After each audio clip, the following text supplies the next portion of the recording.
அனைவருக்கும் இனிய வணக்கம். இப்போ நீங்கள் பார்த்துட்டு இருக்கிற காம்பவுண்ட் வால் பார்த்தீங்கன்னா விலை கம்மியான விலையில் பண்ணப்பட்டது. அதே சமயத்தில் நல்ல உறுதியோடும் இருக்கும் வகையில் வடிவமைக்கப்பட்டது, கட்டப்பட்டது அப்படின்னு சொல்லலாம். எதற்காக இந்த மாதிரி காம்பவுண்ட் வால் கட்டியிருக்காங்க, இந்த மாதிரி உங்களுக்கும் கட்டலாமா வேண்டாமா, இதை பற்றி என்னுடைய கருத்துக்களை நான் உங்ககிட்ட ஷேர் பண்ணிக்கலான் இருக்கேன். ஓகே, ஃபஸ்ட்டு சினாரியோ என்ன அப்படின்றத நம்ம பார்த்துருவோம். ஒரு 35 வருடம் பழமையான அப்பார்ட்மெண்ட்டை வந்து இடித்து புதுசாக கட்டியிருக்காங்க. ஸோ பேஸ்மெண்ட் ஹைட்டெல்லாம் வந்து நல்லாவே ரைஸ் பண்ணிட்டாங்க. அதில் ஒரு சைடோட காம்பவுண்ட் வால் மட்டும் பார்த்தீங்கன்னா அப்படியே உள்ளே போயிடுச்சு.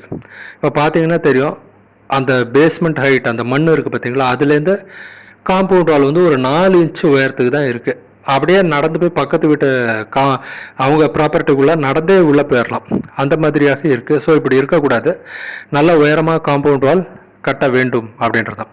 இதில் என்ன சிக்கல் அப்படின்னு பார்த்தோன்னா, முதல் சிக்கல் என்னன்னா, பக்கத்து வீட்டில் அவங்களோட ட்ரைனேஜ் பைப்பு, குழாய் எல்லாமே பார்த்தீங்கன்னா காம்பவுண்ட் வாலோட ஒட்டி கட்டியிருக்காங்க.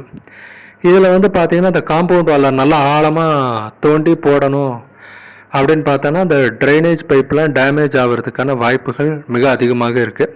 அப்புறம் ஆல்ரெடி அதில் காம்பவுண்ட் வால் இருக்கிறதுனால அந்த காம்பவுண்ட் வால் எவ்வளோ ஆழத்தில் இருக்குது, அது வந்து எந்த கண்டிஷனில் இருக்குது, தோண்டும் போது என்னென்ன விஷயங்கள் வரும், அதனால் செலவு எவ்வளோ ஆகும் அப்படின்றதும் தெரியல. ஏன்னா முறைப்படி நீங்கள் காம்பவுண்ட் வால் கட்டணுன்னா பைல் ஃபவுண்டேஷனில் தான் பண்ணுவாங்க. அதில் இங்கே பண்ணும்போது எவ்வளோ செலவாகும், எவ்வளோ ஆழம் போகும்னு தெரியல. இது அப்படி பல காம்ப்ளிகேஷன்ஸ் இருக்குது. அதனால் பில்டர் என்ன பண்ணியிருக்கார் அப்படின்னா, அந்த எக்ஸிஸ்டிங் காம்பவுண்ட் வால் மேலே கட்டலாம் அப்படின்னு அவர் முடிவு பண்ணியிருக்காரு. இதில் இன்னொரு விஷயம் என்னென்னா, அந்த பக்கத்து வீடு சொன்னோம் பார்த்தீங்களா, அதுவும் பார்த்தீங்கன்னா பழைய வீடு தான். ஸோ அவங்களும் ஒரு 5 வருஷம் கழித்து அதில் அதுக்குள்ளாவே இடித்து கட்டலாம். அப்படி கட்டும்பொழுது பார்த்தீங்கன்னா இந்த காம்பவுண்ட் வால் டேமேஜ் ஆகிறதுக்கும் வாய்ப்புகள் இருக்குது அப்படின்னு. ஏன்னா செட்பேக் ரொம்ப கம்மியாக இருக்குது பார்த்தீங்களா, இடிக்கும்போது இது டேமேஜ் ஆகலாம் அப்படி தான். ஸோ அப்போ வந்து ரொம்ப டேமேஜ் ஆயிடுச்சுன்னா திருப்பியும் ஃப்ரெஷ்ஷாக கட்டுற மாதிரி வரலாம். ஸோ அதற்காக தான் இந்த மாதிரி கம்மியான ஆப்ஷனில் இப்போ கம்மியான விலையில் பண்ண மாதிரி ஒரு ஐடியா பில்டர் பண்ணியிருக்கிறதா சொன்னார். ஸோ என்ன பண்ணியிருக்காரு அப்படின்றத பார்த்துருவோம். ஸோ அந்த ஃபஸ்ட்டு அந்த காம்பவுண்ட் வால் ஒரு 60 அடிக்கு நீளமாக போகுது. அதில் பார்த்தீங்கன்னா குறிப்பிட்ட இடைவெளியில் பார்த்தீங்கன்னா காம்பவுண்ட் வாலை ஒட்டி ஒரு பள்ளம் தோண்டியிருக்காரு. எனக்கு தெரிஞ்ச ஒரு 7 பள்ளம், அந்த மாதிரி ஒரு கேப் விட்டு 7 பள்ளம் தோண்டி அதில் வந்து கான்க்ரீட் போட்டு ஒரு பெட்டு மாதிரி கிரியேட் பண்ணிட்டாரு அப்படின்றதான். ஸோ இதை வந்து ஃபஸ்ட்டு ஒரு நாளில் பண்ணாங்க. அதுக்கப்புறம் அடுத்த நாள் என்ன பண்ணியிருக்காங்கன்னு பார்த்தீங்கன்னா, எங்கெங்கெல்லாம் வந்து அந்த பள்ளம் தோண்டி கான்க்ரீட் பெட் போட்டிருக்காங்களோ அந்த இடத்துலலாம் பார்த்தீங்கன்னா போஸ்ட், அதாவது காம்பவுண்ட் வால் பிடிச்சு நிற்கிறதுக்கான அந்த பில்லர் அல்லது போஸ்ட் வந்து அந்த இடத்துல போட்டிருக்காங்க. அண்ட் வால் பார்த்தீங்கன்னா பழைய காம்பவுண்ட் வால் மேலே போகுது. ஸோ இங்கே என்ன புரிஞ்சுக்க வேண்டியது என்னென்னா, அந்த தூண் எல்லாம் சொன்னோம் பார்த்தீங்களா, அந்த தூண்லாம் கான்க்ரீட் பெட்டு மேலே உட்காந்துருக்கு. அந்த சுவர், அதாவது 4.5 இன்ச்சு சுவர் வந்து பழைய காம்பவுண்ட் வால் சுவர் மேலே அப்படியே ரன் ஆகுது அப்படின்றதான். இதில் இன்னொரு முக்கியமான விஷயம் நான் அப்சர்வ் பண்ணது என்ன அப்படின்னா, அவர் வந்து 8 mm ராட் வந்து யூஸ் பண்ணியிருக்காரு. இப்போ பார்த்தீங்கன்னா தெரியும், ஒரு குறிப்பிட்ட இடைவெளியில் பார்த்தீங்கன்னா 8 mm ராட் வந்து ஓடுது. இந்த 8 mm ராட் வந்து ஒரு எண்டுலேருந்து இன்னொரு எண்டு வரைக்கும் நேராக அப்படியே போகுது. இது எதுக்கு அப்படின்னா கூடுதல் ஸ்டெபிலிட்டி. ஏன்னா ஒரு இடத்துலேருந்து இன்னொரு இடம் வரைக்கும் ஒரே ராட், அதாவது நேர்கோட்டில் அப்படி போகும்போது என்னென்னா பில்டிங் கட்டி முடிச்ச பிறகு அது வந்து ஒரு ஸ்ட்ராங் சப்போர்ட் ஸ்டெபிலிட்டி வந்து நல்லாவே கிடைக்கும் அப்படின்றதான். இதே மாதிரி கான்செப்டில் தான் ஸ்டீல் பஞ்சும் வேலை செய்யுது. ஸ்டீல் பஞ்சை பற்றி நான் ஒரு வீடியோ போட்டிருக்கேன், அதை நீங்கள் பாருங்கள். அதுவும் இதுவும் கிட்டத்தட்ட ஒரே கான்செப்ட் தான். பட் ஸ்டீல் பஞ்சு இப்போது அவைலபிலிட்டியாக இல்லாதனால அவர் வந்து ஆல்ரெடி சைட்டில் இருந்த 8 mm ராடை வச்சு அவர் வந்து பண்ணிட்டாரு அப்படின்றதான்.